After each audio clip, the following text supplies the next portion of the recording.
D'abord,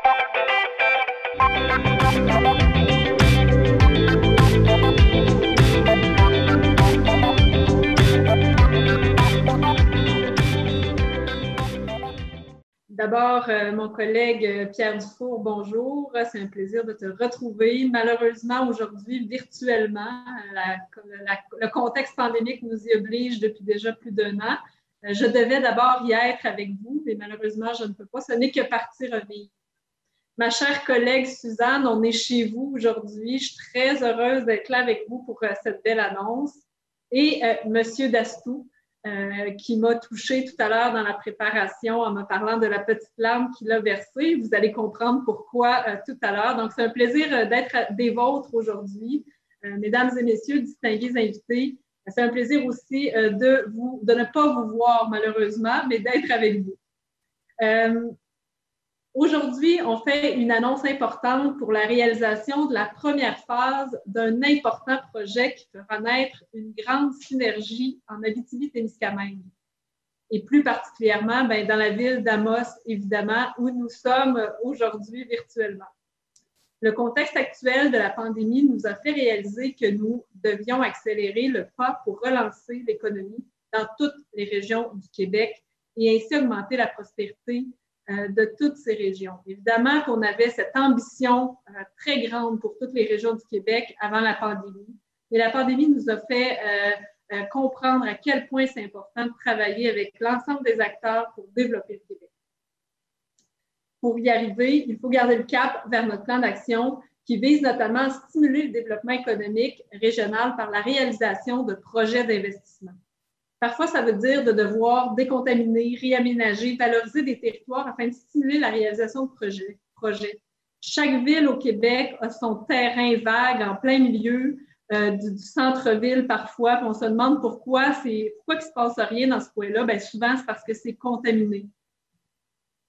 Donc, à cet effet, le gouvernement du Québec a prévu dans le budget de 2019-2020 une somme de 320 millions sur 5 ans pour accompagner les municipalités, particulièrement les villes du Québec, à décontaminer des terrains. Cette somme est prévue pour décontaminer des terrains, comme je viens de le dire, des terrains qui sont stratégiquement situés, où la construction d'infrastructures publiques ainsi que l'acquisition de la mise en valeur de terrains présentant un fort potentiel de développement économique.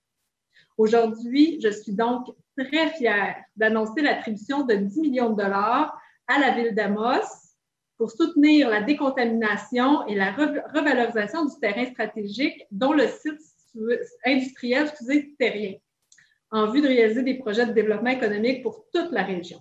En effet, la décontamination est l'étape préalable à l'implantation dans la ville d'Amos et de toute la région de l'Abitibi-Témiscamingue de projets d'avenir. Dans le cadre de la consultation sur les priorités régionales, des projets porteurs ont été ciblés dans toutes les régions du Québec. Le site terrien pourrait donc accueillir éventuellement l'un de ces projets rassembleurs pour l'Abitibi-Témiscamingue qui repose sur la concertation de nombreux élus et intervenants régionaux. Avec le projet de décontamination de sites stratégiques, je crois sincèrement que tous les éléments sont réunis pour offrir une occasion privilégiée de croissance économique pour la ville d'Amos particulièrement. Je connais également son maire, je ne le connais pas tant que ça, mais ce que je connais de lui, c'est un homme dynamique qui a des projets de forte conviction pour sa ville. Donc, je pense qu'il est l'homme de la situation pour mener à bien ce projet. Donc, je lui souhaite toutes les chances nécessaires de pouvoir aussi, une fois le terrain décontaminé, pouvoir attirer des investisseurs pour réaliser des projets d'envergure pour les citoyens.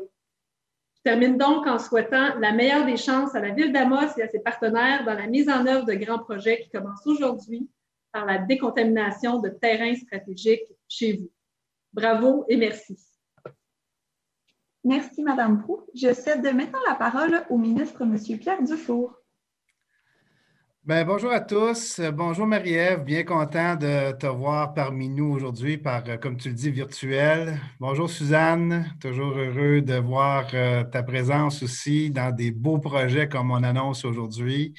Monsieur Sébastien, donc bien content de voir tantôt dans le briefing que c'est un élément parmi tant d'autres pour Amos. Là, il y a quand même eu aussi l'annonce de la cathédrale dernièrement.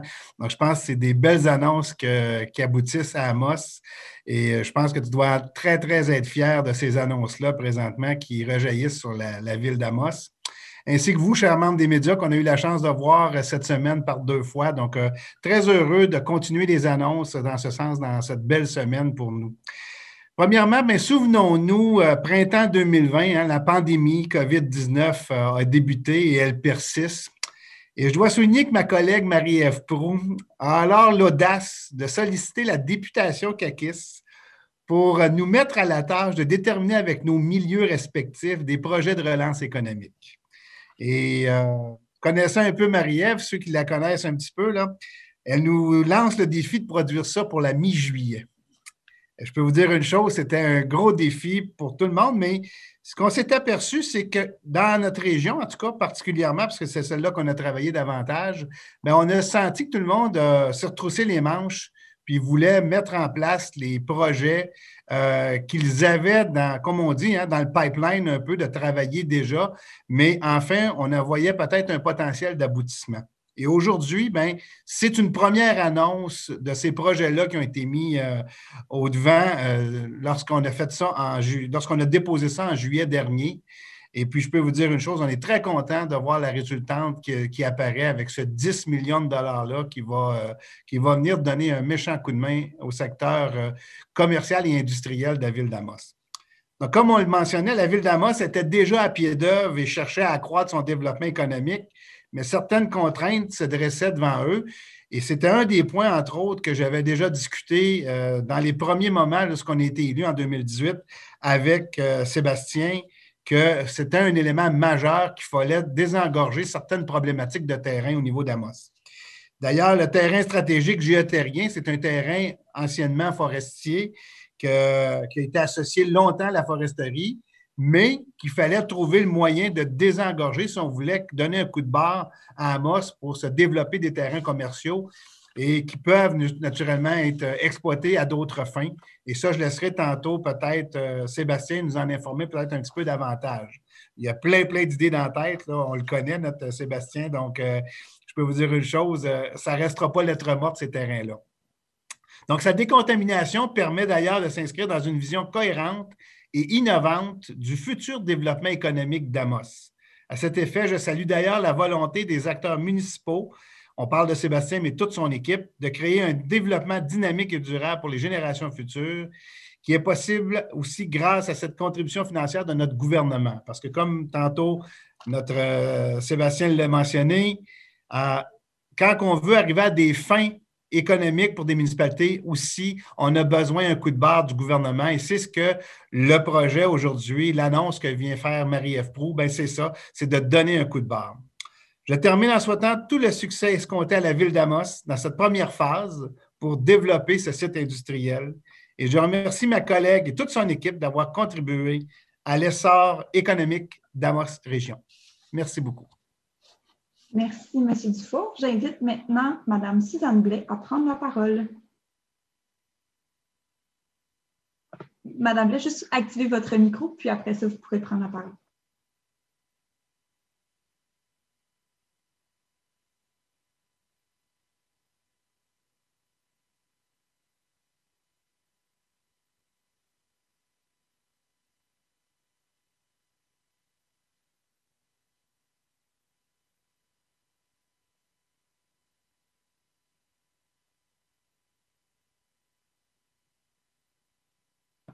C'est juste en bas à gauche.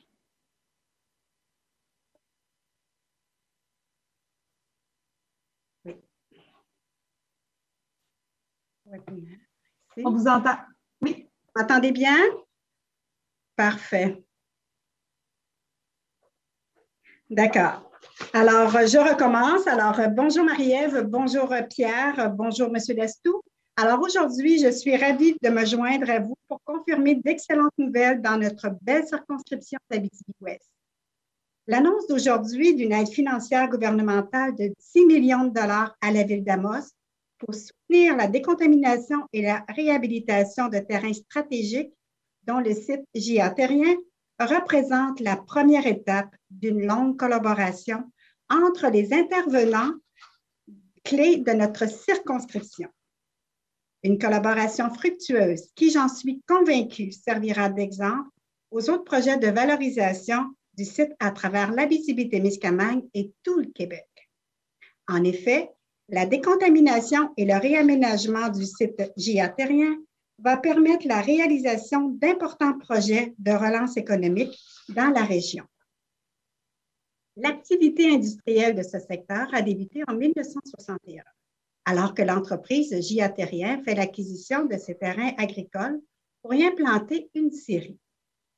Bien que le secteur forestier fasse toujours partie de l'ADN de notre région, il est maintenant le temps de revitaliser ce terrain. On doit agir dès maintenant pour le développer encore plus à son plein potentiel, et ce, afin d'assurer l'essor économique de la ville d'Amos.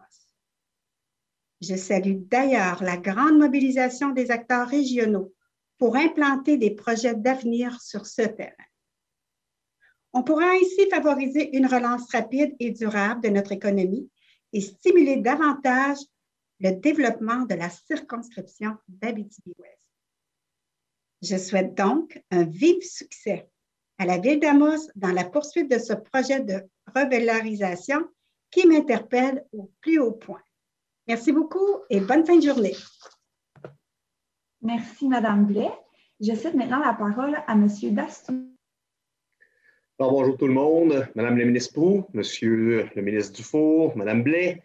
Je vais saluer aussi les maires de la MRC d'Abitibi qui sont présents et les conseillers municipaux de la ville d'Amos, qui sans eux, là, ce projet-là, on n'aurait jamais réussi à tout boucler ensemble pour avoir un projet qui se tient, qu'on a déposé, puis qui fait beaucoup de sens pour la relance économique.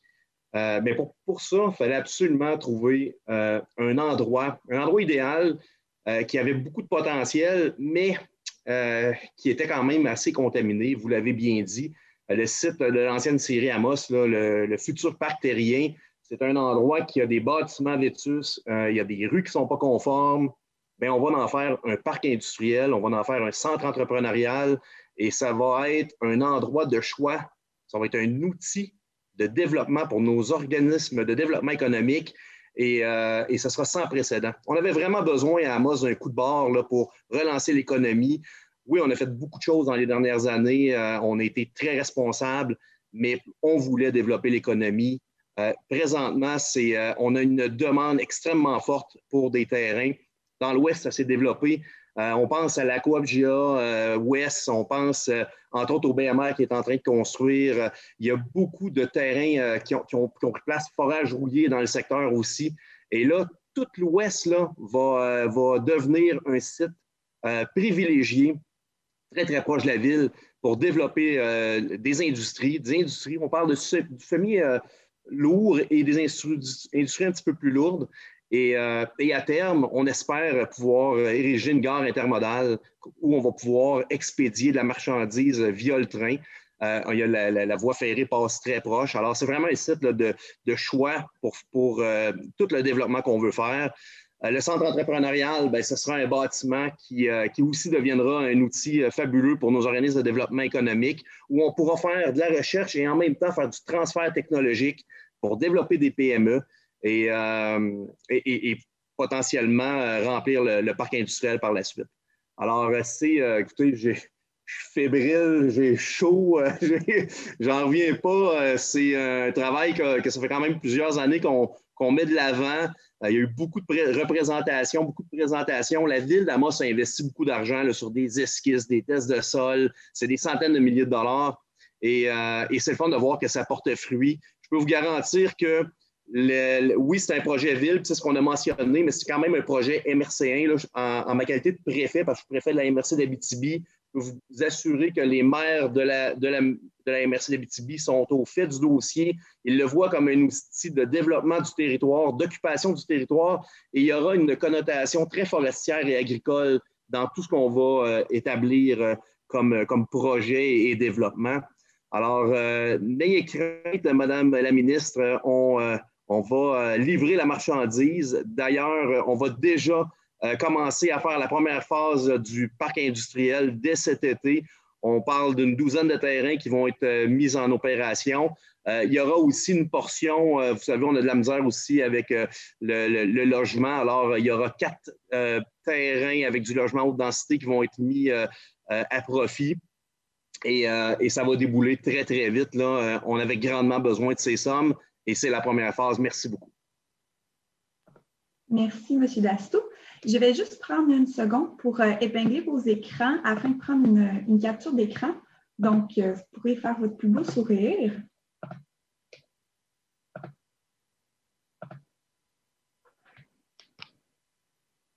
Merci beaucoup. Je cède maintenant la parole à mon collègue Mathieu Saint-Anne. Bonjour, donc maintenant nous sommes rendus à la période des questions. Donc, j'inviterai tous les médias qui veulent poser une question à lever la main avec le bouton Raise Your Hand qui va activer votre micro à tour de rôle. Donc, je vais vous laisser poser une question principale et une complémentaire, juste bien identifier la personne à qui vous posez la question. Donc, nous allons commencer avec RNC Média, peut-être vous nommer avant aussi. Oui, bonjour, mon nom est Lily Mercure. Donc, j'avais une question qui s'adresse probablement à M. Dastou. Si j'ai bien compris, c'est de la décontamination et valorisation de terrains stratégiques, terrain avec un S, mais vous avez parlé du terrain géotherrien. Est-ce que c'est seulement le seul terrain? Est-ce qu'il va y avoir d'autres terrains C'est ma première question. Puis deuxièmement, je me demandais, vous parlez d'un parc industriel. Est-ce qu'on parle du même type d'industrie qu'il y aurait à Rouyn-Noranda, par exemple? Dans le parc industriel de Rouyn-Noranda? En fait, on a déjà des parcs industriels, puis ils sont pleins et on a beaucoup de demandes pour de nouveaux terrains. Alors, ce site-là, le parc terrien, va devenir le nouveau parc industriel. Et à la base, on ne fait pas de ségrégation. Toutes les entreprises vont être les bienvenues. C'est sûr qu'on va souhaiter favoriser et développer nos créneaux, mais ça reste qu'on va être ouvert là, à relancer l'économie. Et vous savez, l'idée, c'est vraiment pas de faire de la compétition là, en Abitibi-Témiscamingue. Ce projet-là a été présenté à l'ensemble des préfets. C'est un projet qui fait du sens pour la MRC d'Abitibi. Et l'objectif, c'est vraiment là, il y a des terrains qui appartiennent présentement à la ville, il y a des terrains qui sont à un promoteur privé, on a des ententes de potentiel achat. Alors, on va venir vraiment ceinturer tout le coin industriel qui est là, le changement de zonage, tout est déjà prêt et on va revaloriser le site, c'est-à-dire s'assurer de la conformité des rues, parce qu'il y a des vieilles rues qui ont été utilisées dans ce coin-là, entre autres pour ériger le bâtiment de Résolu à l'époque. Ce sont des voies qui ne sont pas carrossables, c'est des voies qui doivent être remises à niveau, remises aux normes. Et il y a un peu de décontamination à faire au niveau de l'ancien site du bâtiment, mais il y a aussi le bâtiment comme tel, qui est un bâtiment qui a peu de valeur, qui a une valeur, mais qui n'est pas valorisé présentement. Alors, cet argent-là va nous permettre de faire une première phase où on va remettre à niveau ce qui est là pour que ce soit décontaminé, mais aussi de grande qualité afin d'en faire un projet structurant qui va nous permettre de développer là, les projets de la ville et de la MRC. Parfait. Question complémentaire? Ben oui, peut-être. Je me demandais, en fait, vous avez parlé qu'il y a des endroits qui y a du pavage, tout ça, mais essentiellement, les terrains sont contaminés par quoi? C'est possible d'avoir un petit résumé? En fait, c'est une ancienne scierie. C'est principalement un lit d'écorce de l'ancienne scierie. Normalement, une scierie, quand ça opère, ça va faire un pad de gravelle, ça va mettre des écorces et mettre des copeaux. Puis là, ça a tendance à se décomposer dans le temps. Et tout dépendant du niveau de décomposition, ça va soit se composter, mais ça va quand même générer des phénols. Bref, je ne veux pas rentrer dans le technique. Ça reste qu'il y a une portion là, qu'il faut réhabiliter. Et il faut comprendre là, que c'est un parc industriel. Ce n'est pas de la réhabilitation dans le but d'instaurer un restaurant ou des choses comme ça. Mais bref, on va vraiment suivre là, les recommandations des firmes qu'on a engagées pour faire du carottage, de la vérification de terrain, puis on va aménager les terrains pour pouvoir les permettre de nouvelles constructions sur ces sites-là. Bye.